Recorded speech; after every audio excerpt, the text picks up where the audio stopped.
Tabii öncelikle şunu ifade etmek isterim ki İslam tarihinde hakikaten kilometre taşı olabilen nice öncülerimiz, nice rehberlerimiz vardır ki bu öncülerimiz, bu rehberlerimiz tarihe adını yazdırmışlardır. Ve bunlar bedenen aramızdan ayrılmış olsalar bile ümmetin içerisinde manen yaşamaya devam etmektedirler ve ümmete halen ruh pompalamaktadırlar. Bundan eminiz, buna inanıyoruz. Oğlu Abdülhamit Yasin'e soruyorlar, babanız bu felçli haliyle olmasına rağmen nasıl bu başarıyı elde etti?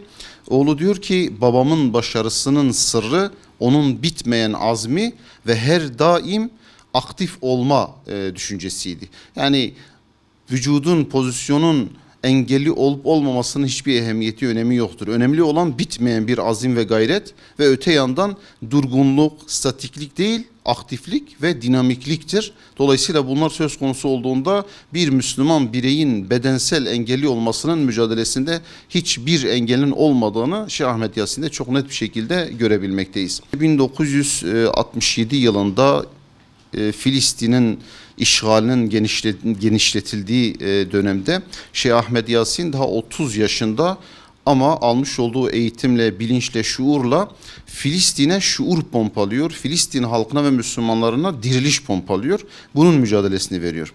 1973 yılında o ve Şehit Abdülaziz Rantisi'nin, Doktor Abdülaziz Rantisi'nin de içinde bulunduğu bir ekiple Gazze İslam Merkezi'ni kuracaktır. Aslında o döneme baktığımız zaman diğer Filistinli örgütlerin daha çok silahlı mücadeleye girdiği dönemde Şeyh Ahmet Yasin ve Abdülaziz Rantisi'nin içinde bulunmuş olduğu bu kadro, bu öncü kadro özellikle halkı sosyal anlamda halkla iç içe olmak, diyalogda olmak, onları yetiştirmek düşüncesiyle hareket etmektedirler. Ve bu Gazze İslam Merkezi'nin kuruluşuyla beraber sosyal aktiviteleri ön plandadır ve burada cami merkezli bir yapılanmaya gidiliyor zaten.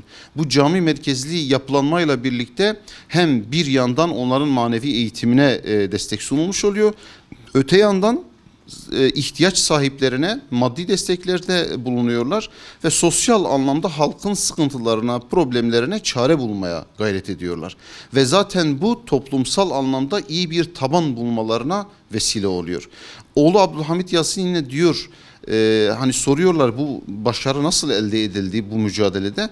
O da diyor ki babamın anlayışında şu vardı: cami merkezli bir İslami mücadele olması gerekiyor. Eğer cami merkezli bir mücadele olmazsa bunun başarıya ulaşma şansı yoktur. Dolayısıyla Gazze İslam Merkezi'nin kuruluşu sonrasındaki süreçte birçok camiler de kuruluyor, şubeler açılıyor ve bununla birlikte Filistinli gençlerin, çocukların eğitimine ve sosyal anlamda onların sıkıntılarına çare bulma adına büyük bir mücadele sergileniyor ve hatta o dönem yetişen gençler, çocuklar ileride Hamas'ın mücadelesinde öncü bir kadro olacaktır ve Hamas'ın mücadelesine yer alacaklardır bu gençler. İşte bununla birlikte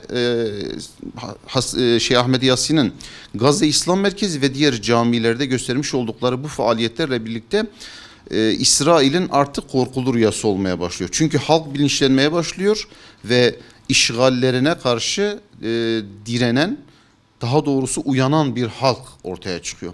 Şeyh Ahmet Yasin Gazze İslam Merkezi ve diğer merkezlerde yapmış olduğu konuşmalarla, aktif faaliyetleriyle halkı uyandırdığı için 1983 yılında bir konuşmasından dolayı tutuklanacaktır. Yani gözaltına alınacaktır ve bu süreçte hatta yargıçlarla arasında geçen bazı konuşmalar da olacaktır. Mesela orada diyecek ki yargıç, işte Hayber'i hep yad ediyorsunuz, hadi görelim sizi ne yapacaksınız tarzında. Şeyh Ahmet Yasin de bekleyin diyor, yeni Hayberler muhakkak gelecektir.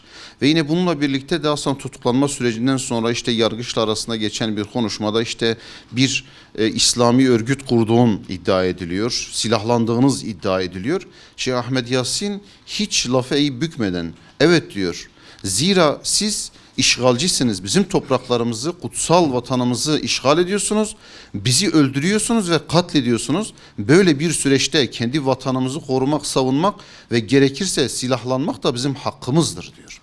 Dolayısıyla bu anlamda yargıçla arasında geçen bu konuşmayla birlikte yargıç Şeyh Ahmet Yasin'in nasıl muazzam bir akla ve zekaya sahip olduğunu da görüyor. Daha sonra gazeteciler yargıçla konuşurken işte o oturak, felçli bir insan diyor. Bunu hatırlatarak hakkında soru soruyorlar. Yargıç da diyor ki Şeyh Ahmet Yasin evet felçli ve oturak bir insan ama onun felçli ve oturak olmayan bir aklı ve bir dili var diyor. İşte Şeyh Ahmet Yasin burada bir 13 yıllık ceza alıyor aslında ilk etapta, fakat daha sonra 1985 yılında bir esir takasında tekrar serbest bırakılıyor. 1987 yılında birinci intifada başlıyor. Birkaç Filistinli işçinin üzerine kamyonetini süren bir Siyonistin bu tavrından dolayı ve şehit edilmelerinden dolayı intifada başlıyor.